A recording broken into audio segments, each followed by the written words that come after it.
Hello and welcome to the Real Sex Education After School. I'm Diggory Waite and I'm joined as ever by accredited sex and relationship therapist Cate Campbell. Hello, Mum. Hello, Diggs.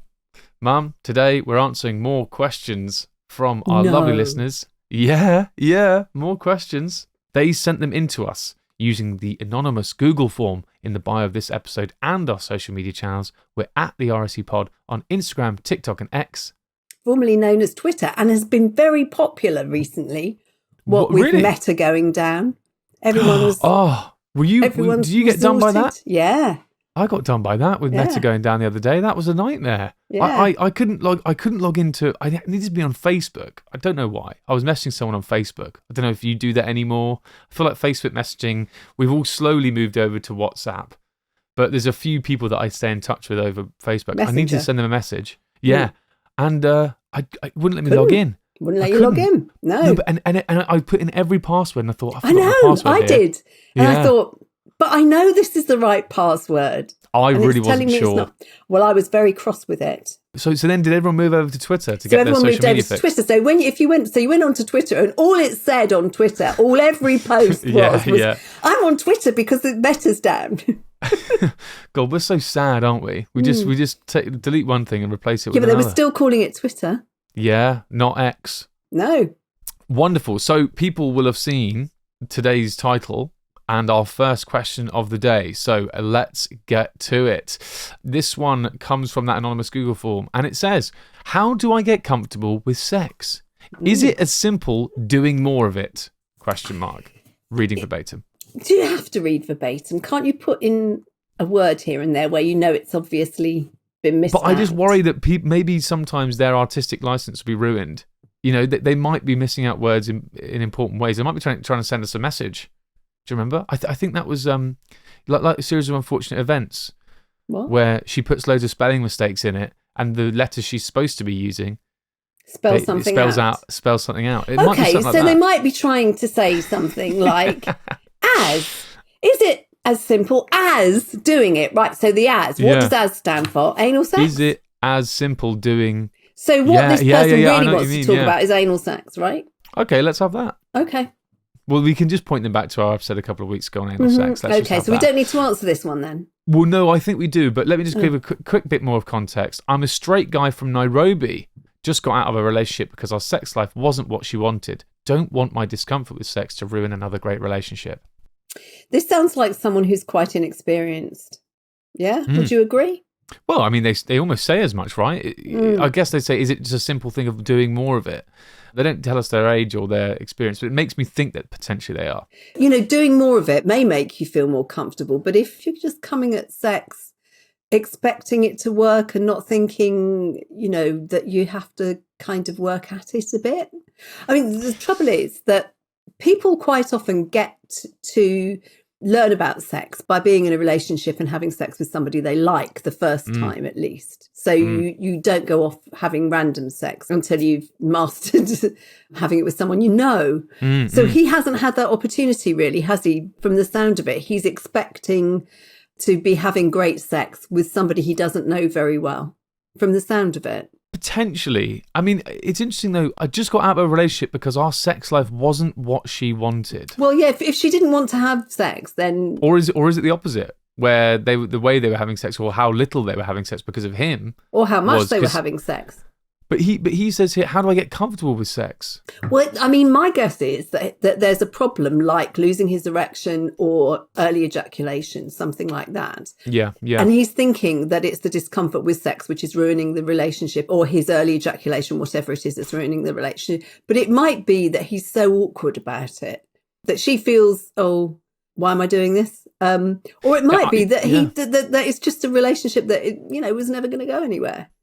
It might be nothing to do with the sex. It sounds to me like this is performance anxiety. It's basically what you're saying here. It's performance anxiety to some degree, and it's like they're putting a lot of pressure on sex. They need to be good at it. They need their partner to have a good time, and that's why there's this level of discomfort, and they don't feel comfortable with it. But that's the thing. They need to get out of the mindset of like, this must be amazing, and this must be amazing for me and my partner, and just get back to enjoying themselves. Well, exploring with one another without intercourse is probably a good idea, because I think this person is probably placing all the pressure on intercourse.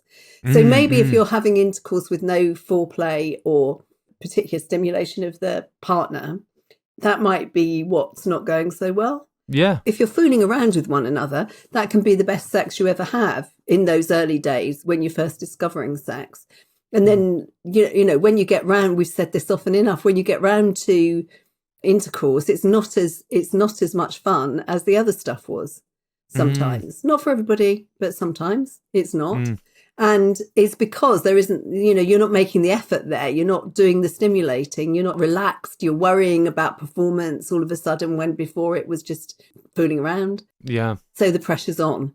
So I think more fooling around, less penis in vagina sex. And if you continue to have problems, then I would go and see a sex therapist. Yeah. I mean, I'm sure there are sex therapists in Nairobi. It doesn't matter if there aren't, because they're all over the world and you can see them online. Yeah, on Zoom and stuff like that. Yeah. But in a word then, so, you know, getting comfortable with sex, is it just doing more of it? No. No, it's not just doing more of it. It's doing it in the right situation. I mean, in the olden days when people had sex when they were married more, you'd go through this whole business on your wedding night and you'd say, oh, mess that up. And then couples would start to get to know one another, and they'd get a book which told you what to do and go, oh, who would have believed that people do that? Ooh. And all of that sort of thing. And, you know, you find out together. And what sex therapy programs are all about is going back to that, finding out together, sort of rewiring your brain. Yeah. I mean, this guy may well have been watching porn as well. So that may be why it's the kind of sex that she doesn't want, because he's thinking that what people do when they in porn films. And also the sex that maybe he doesn't feel comfortable with, because he's like, he thinks he has to do this sort of stuff, but actually it's like, really, that doesn't really suit me either. These days we're getting round to, there's a big flip away from, you know, having casual sex and not talking about it, to talking about it and taking more time. Get someone that you feel comfortable with and get back to exploring and get out of your head of the porn stuff, what you should be doing, that sort of thing. And hopefully then you'll be more comfortable with sex. Is that what you'd call mansplaining? What I'm trying to do is encapsulate everything we've said. You just repeated everything I've just said. Yeah, but just I've condensed it. Just in case people have that's just because I didn't do it well enough, so you've got to do it again. No, what you did was you just sort of sprawled and talked for ages. And don't get me wrong. Oh yeah, absolutely. But what you did was you'd provided the detail. I provided the headline at the end. How's that? Mansplaining. That's good, Mum. You were the editor of Nursing Mirror. You know, of a wonderful publication. You should know how these things go. You write the piece. I write the headline. Why are you not happy with that? Okay, Brill. Okay, here we go. We're about to write another piece here. Steady. Question for the pod, says someone on Instagram. Me, non-binary. Actually, can I just go back to the guy from Nairobi? Please, could you let us know how you get on? Yeah, from please Nairobi. do. And send us a photo of your lunch. Oh, yes. Funny enough, the next question actually mentions this. Let us know how you get on. And maybe let us know some more context. Yeah. Because it'd be interesting to know why the sex life wasn't what she wanted. Yeah. Is that something that you've imagined, or is that something that's necessarily definitely true and they said? Because when he said, how do I get more comfortable? I thought he was talking about pillows and things. Yeah, which, to be honest, you know. And positions, and it might well be. You know, who pillow knows? Under the buttocks, always nice. Making sure pillow on the head. What? It's true. Pillow on the head. On the head. Yeah, if you shut up. Okay. Sorry. Question for the pod. Me, non-binary, bi, 26, and my partner, non-binary, bi, 22, have been together for 7 months. My partner has said she wants to go all the way with me, but she told me she grew up under Christian purity culture and involuntary panics when she thinks that we're doing something that's considered too sexual. I've told them that I would never cross any line she wasn't comfortable with, but I was wondering if there was anything else I could do/say to support them. Cheers from Tennessee, USA. I use any pronouns. My partner uses she/they. Sorry for not including any dinner picture. I scarf down cold pizzas at 2 a.m. when I get out of work. That's sad, isn't it? Yeah, no dinner pic is always going to upset us. We do love pictures of dinner. Please, guys, keep sending those in to us on Instagram. Even. Snacks. Yeah. Just a meal. Mum loves them. Any of them. what is the actual problem? Because you can reassure somebody as much as you like, but if they feel that what they're doing is wrong, it's going to take quite a bit to change that, isn't it? Yes. So I think that's what this is about. I mean, often the issue for some couples when they've come from a family where sex before marriage is considered not okay, they quite often will do other things. Will have quite good fun, what we were talking about with the last chap. They'll have a lot of fun fooling around, and then when it comes to intercourse, it's no fun and they're disappointed. The thing is, you have to do both. It's not either or, and fooling around is sex. So if you've been fooling around, you're already having sex before marriage. So you've already ruined it, really. So oh God. Is that going to make them feel better if they hear this? Well, I'm just saying you might as well just do what you feel like now. You've gone that far. It reminds me of just an episode of a TV show I can't remember the name of, but it involves someone called Otis and someone called Dr. G. Milburn. And there's people in that, there's Christians in that who aren't having sexual intercourse before marriage, God no, but they are having anal. Oh gosh. But that's sort of what we're talking about. They're doing everything, but it's the fooling around. But because it's not penis and vagina, don't worry, it's fine. But actually, it's like, you know, well, it definitely doesn't say that. This is on the sexual. Funnily enough, it is on the sexual spectrum. The Bible is probably more approving of penis and vagina sex than it is of other things, like mutual masturbation or something. That you're not supposed to spill your seed on the ground, are you? According to the Bible. Yeah. So I hope this isn't offending anyone. Probably is. I don't mean to. Apologies. No.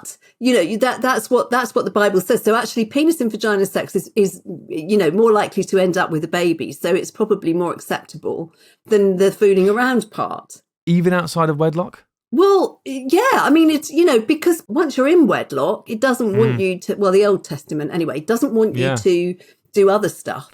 It wants babies. But, I mean, the involuntary panics, it's not involuntary panic, is it? It's that deep-rooted thing you've been brought up with that makes you think, I shouldn't be doing this. Yes. I can't wait to see how you're going to mansplain this. Anyway.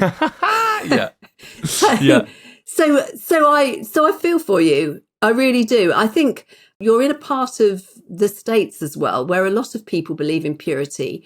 And it may well be that your partner is saying that she wants to go all the way, as you put it, when actually she really doesn't, and it really does go against the grain. And if you've been brought up not to do that and you don't want to do that, then I think don't try and reassure her, just respect what she's saying. Yeah, which, to be fair, it sounds like they are. And they're saying, I've told them that I would never cross any line she wasn't comfortable with, but I wonder what I could do to support them, because it sounds like their partner does want to do this stuff. She has said she wants to go all the way with me. Well, she said that.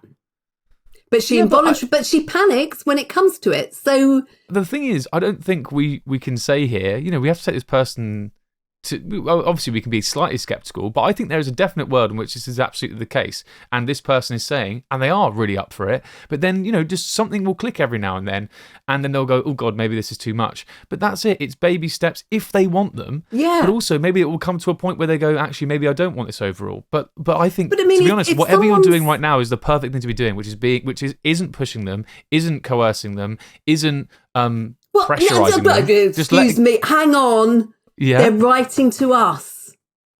Oh, what can I do to support them more? This guy wants to go all the way. So you think that when they say support here, they mean manipulate? Well, what can I do to make sure they bang me? Well, listen. All I'll say is I think what I'll do is I'll be the angel in this scenario. Like, well, actually, maybe not a very good analogy. But I'm just thinking. Look what happens with angels. Yeah. But all I'm saying is that, okay, maybe he does want to support them and just be like, because they might be freaked out and genuinely worried about the whole thing. But I feel like what you're doing to support them anyway is if you are genuine and you don't force it, you don't, suggest it all the time or try and manipulate everything, and you just say, listen, I'm never going to push you to go further than you want. In fact, you can lead the way with everything, all that sort of stuff. Amazing, then that's good. However, Mum, would you like to take the opposite view, which is, fuck you, dickhead, don't manipulate into having sex with you? Well, I think shut up about it for now, yeah. Yeah, which I think is kind of the same. We have the same viewpoint there. Yeah, and see when she mentions it again. Because, I mean, if they're getting into a sort of kissing situation or something, and he starts snapping out the condoms. Yeah. He's like, oh, here's one I got out of the packet. Yeah, and earlier. I mean, right, what are we on for it tonight? How's your panic? Yeah. Then... Yeah. What's God saying? Is he around today? Oh, don't. Yeah. Blasphemous. What? Sorry. And this is somebody that was going to send us a dinner picture. Come on. Yeah, have I ruined it? Oh, dear. Anyway, sorry. Yeah, I mean, never wouldn't cross any line. Okay, so stop talking about it. Just enjoy what's possible. I would say have a conversation about what sexual activities they are comfortable with, and stick to those until that changes. Wonderful. Do that. Yeah, and you'll have a lovely time. There you go. Hey, you wrote your own bloody headline there. Didn't even need me. I mansplained myself. That always feels so much better. Yeah. Mansplaining yourself. Yeah. Amazing. Let's have one more before the break, because they all sort of come into the same, these three. They're all sort of about feeling comfortable about sex. So here we go. This one is from... They're from all over the world again, aren't they?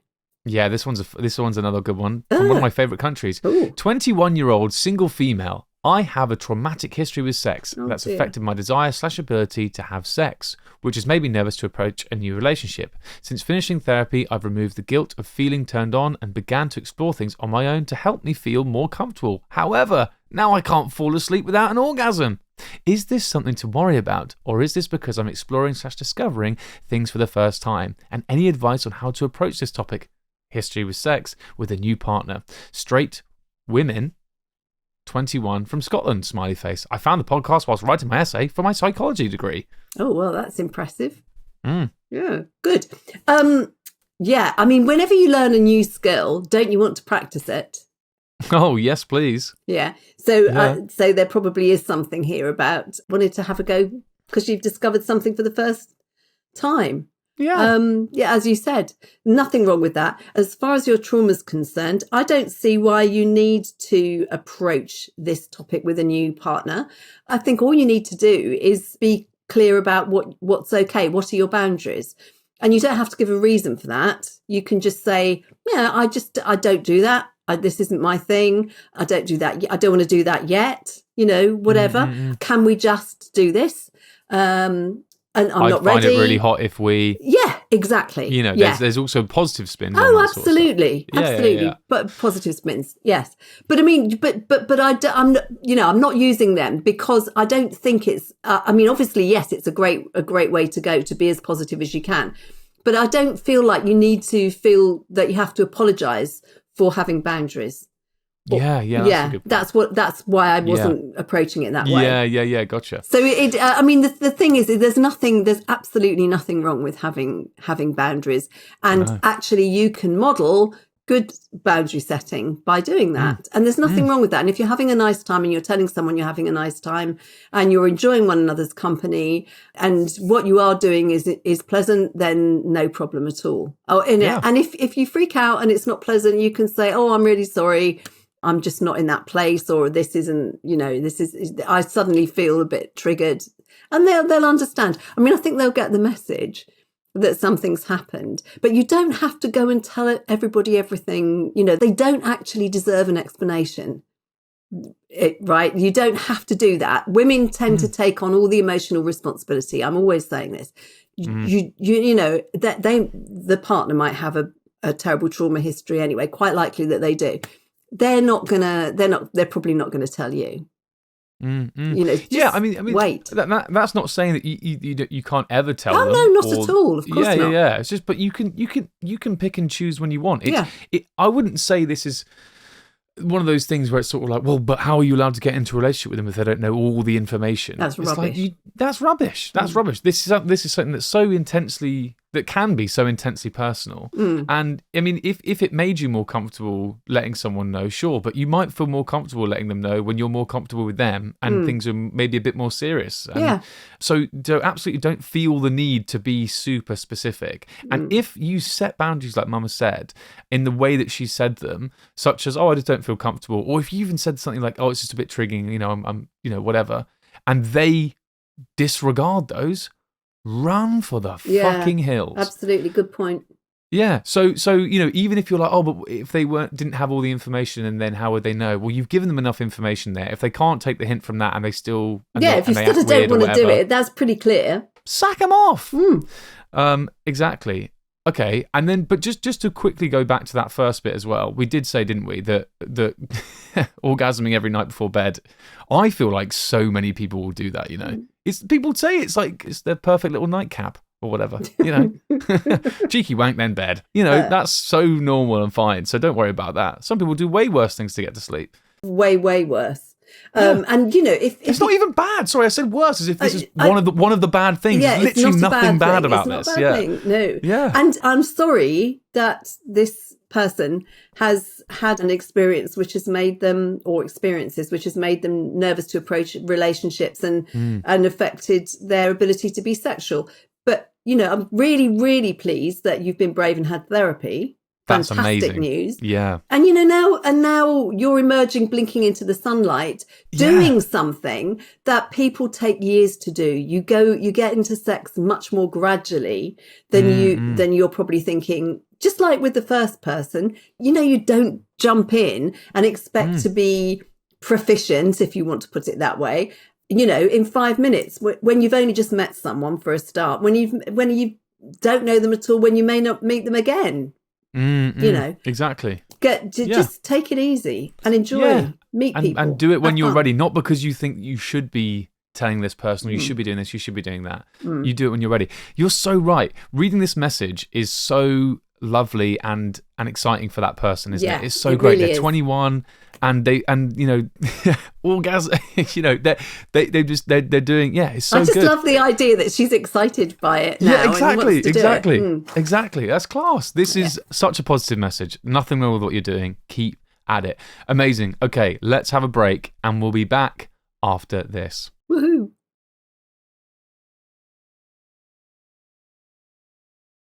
Hello and welcome back to the Real Sex Education After School. I just wanted to read out another lovely review we've had on Apple Podcasts.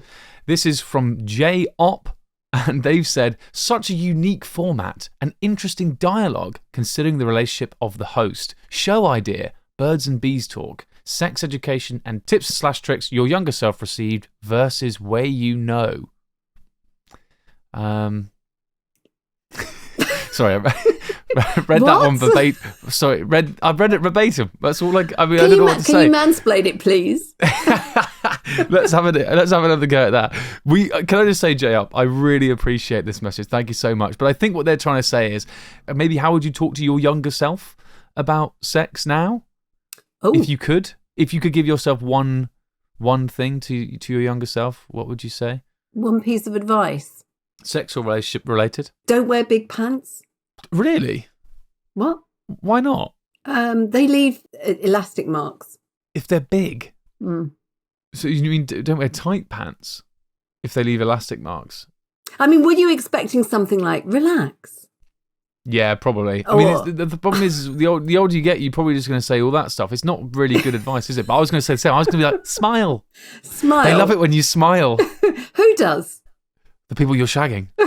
I've got this picture of people shagging away with soppy bloody grins on their faces. Do you know what? Keeping their eyes open so they can see the other one smiling away. Oh, God. Bloody hell. I feel like wearing big pants. How much of this can I say? I definitely have in the past, sorry, Mum, maybe headphones off, but I've definitely in the past sort of, someone's looked at me during the act and I've been like, do something. And I've smiled and they've been like, don't do that again. Terrifying. Definitely. Yeah, exactly. But you can almost see, they don't even need to say anything, you can almost see them be like, what was that? And you're like, I don't know, I just want to make it look like I'm enjoying myself, which I am. Do you know the way chihuahuas, if you look at a chihuahua, they go like that? Yeah, sort of weird. Yeah, that's what I'm imagining. Yeah. What are they baring their teeth? Yeah, they go, yeah. I mean, that's yeah. awful. Okay, so advice to young selves: don't do that. Don't smile. Don't bare your teeth. yeah.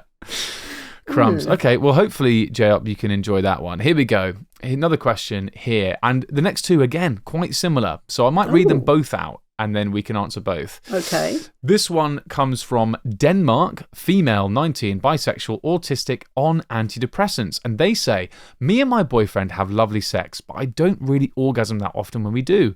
I generally have a hard time getting orgasms, and I don't know how to change that. It bothers my boyfriend that I seemingly don't get as much pleasure as he does, even though I try to reassure him that I enjoy sex regardless. I don't want to fake it to make him at ease, but I can't force him to be satisfied with me not orgasming. Should I learn how to come more often, and how? Or what should I do? Let's quickly halt that one. Mum's making a face. The second one says, I recently lost my virginity to my girlfriend, and we've had sex multiple times since then. We both enjoy it, but I can't seem to reach a true orgasm. I sometimes come close, but then it's like I just get pulled out of it. I have no problem reaching orgasm when masturbating, with or without porn, but the problem arises when I'm with my partner. Any suggestions? Male, 23, straight. These are different questions. But they're both about not being able to orgasm. But they're different. So they are different. Yeah. So I think they require different answers. I'm sure they do. That's almost my point. So which one would you like to tackle first? Okay, the first one first? Okay, let's do it. Right. Okay, so this is the person again. Yeah. Sorry, just you playing with your little piece of paper and looking down at it. You've gone so sex therapist mode. You are so in the zone right now. You're very professional. I just can't wait to give a mansplaining headline to whatever you're about to say. But do go on. Me and my boyfriend have lovely sex. Isn't that nice? So what the hell is the problem? Lots of people don't orgasm that often. Lots of people don't. Maybe try taking your boyfriend's hand or head or whatever you want him to work with and, showing him what you like. People have a hard time getting orgasms when they're not relaxed, mainly. But also, you are on antidepressants, and I think you know that antidepressants can make it difficult to orgasm. Yeah, that's such a key piece of information. Piece of information. But the other thing that makes it difficult is somebody wanting you to. Yes, this is the response pressure. If you want to have an orgasm. You don't have to do it to please him. Yeah, it bothers my boyfriend. Well, Tough turnips. Yeah, get over it, mate. Yeah. This isn't all about your ego, right? Yeah, the boy's ego. Yeah. Yeah. It is not all about his ego.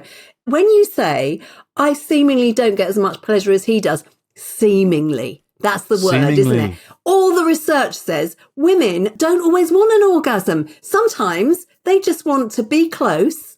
They enjoy what they're doing. It's lovely. And they're quite happy without an orgasm. If you want an orgasm, you can make sure you get it. You can give it to yourself. You can take his hand and get it. There are so many things that you can do. If you're desperate for one, you're not though, are you? You're happy. Yeah. You have lovely sex. Who is desperate for you to have one is your boyfriend. And why, for goodness sake? Because probably, again, too much porn, looking at women screaming the place down. That doesn't happen in real life. We've had this conversation. Just listen to back numbers. We just talk about this all the time. Far fewer women orgasm with just intercourse. You need additional stimulation. It's probably not going to work. So, and if you know that somebody is trying to make you come, you won't come. Yeah, it's just not going to happen. A watched kettle never boils. Precisely. Yeah. Though I did see a great tweet thread the other day about, this is something we'll put on the questions on Spotify, so please answer this question for us. But what are sayings that you hate? Idioms that you just hate, such as a watched kettle never boils. Why is that something you hate? Well, because it bloody well does, doesn't it? What, never boil? No, a kettle will boil if you watch it. It just will take, Oh, it takes ages though, doesn't it? Yeah, but feels it's like also never. it's also like, oh, I'll tell you that for free. Put that money away. I'll tell you for free. It's like, yeah. Anyway, it's something to think about. You certainly will, yeah. I know. Let's put that as, because we haven't done a question for a while, so I'll put that in the on Spotify so you can answer that question. And let us know in the comments as well on YouTube. Anyway, sorry. So I completely agree with that. I won't do a little sum up because you've done a great job. But how is the other question different then? Because this is a young man who can't orgasm. I've forgotten what the question was. Oh, yeah, sorry, I shouldn't have read them out together. But they've recently lost their virginity. They've had sex multiple times since then, but they can't have a true orgasm. Apparently, they get close, but they can't ever do it. But when they masturbate, with or without porn, they can orgasm fine. So is this person talking about ejaculation? Because you can orgasm and not ejaculate. You can. So maybe when they say true orgasm, they are orgasming, but it's without ejaculating. But I mean, or it might be that they can't ejaculate. We've talked a lot about delayed ejaculation, so I would refer you back to the episode on delayed ejaculation. But this sounds to me just like a matter of being anxious and just wait. Just have more sex and enjoy it, and don't be worried about this. This is normal. This happens to people. Sometimes you orgasm, sometimes you don't. It's not normal to orgasm every single time. There is not a man alive who hasn't lost his erection sometimes. There isn't a man alive, or if it hasn't happened to you yet, I promise you it will one day, who won't not climax one day. It happens. We're all human. Sometimes we're anxious, sometimes we're tired, sometimes we're nervous, sometimes we're drunk. There are all sorts of reasons. And, if you're under pressure to do something, I can promise you now, you won't do it. And if you're being told not to, you will. If she says, whatever you do not climax, bet you will. Yeah. I mean, again, that phrasing's interesting, but that is, I think I saw a stand-up talk about that the other day, where they were like, the hottest thing you can say to a guy is don't come. So just get your girlfriend to say that. Well, no, because you'll know what she means, and then that will be pressure. Exactly. But you know what I mean. It's like, someone's got a huge nose, and you think to yourself, oh, just don't mention their nose. You'll just go, you'll just say, blimey, what a conk. You'll just come out. What the hell? Where's this come from? I don't know. I'm really sorry to anybody with a nose. With a huge conk. What does that even mean? It's so rude. I'm sorry. Yeah, I don't know what came over me. I don't know. But that's exactly what I mean. When you say don't do that, while I was starting to speak, I was thinking, now don't be offensive. Whatever you're going to say, Kate, don't be offensive. And then immediately I'm really offensive. You see what I mean? Have I got a big conk? No. Really? Because sometimes I do look at my nose and I am like, from my profile, and I think, you look a little bit like some sort of pelican. It's like a Roman nose, your nose. What's a Roman nose? Oh, much coveted. Really? Oh, yeah. Very handsome. Thanks. Thanks, Mum. Well, wonderful. Right, I'll have to go away. So, just go away and relax then, guys. Is the message from this episode? Is the message for both of them. Yeah, go away and relax. How to feel comfortable about sex. Relax. Relax, baby. Chillax. And don't think about the shoulds and I oughts and all that sort of stuff. Don't worry. Relax. Stop worrying. And zone in on the things that you are enjoying and focus on that and enjoy that. The things you're enjoying, not that you ought to be enjoying, that you ought to be doing, the things that you're actually enjoying. Keep well away from outcomes. Just have all the research suggests that people who are very satisfied with sex and have a lovely time do not expect an orgasm every time and do not worry about whether they have one or not. There we go. Wonderful. No need for me to headline that. You've smashed it. Me telling you smashed it is me mansplaining again, but there we are. We love you, everyone listening, and you, J-Op, for your lovely, lovely review. Everyone, please keep sending your reviews in. You can review us on Spotify. Go to our show page. It should be at the top. You can just give us 5 stars there or something. Apple, it's at the bottom of the show page. You've got to scroll down past the episodes and stuff, but you'll find it. You can even write a lovely review there. And like I say, sometimes if they're nice reviews like J-Op's, we read them out on the show. Comment on YouTube. I've already asked a question. What your favourite or least favourite idioms and sayings are. And what else? Subscribe and follow, and then we'll see you next week for some more real sex education. Yeah. Bye. Bye.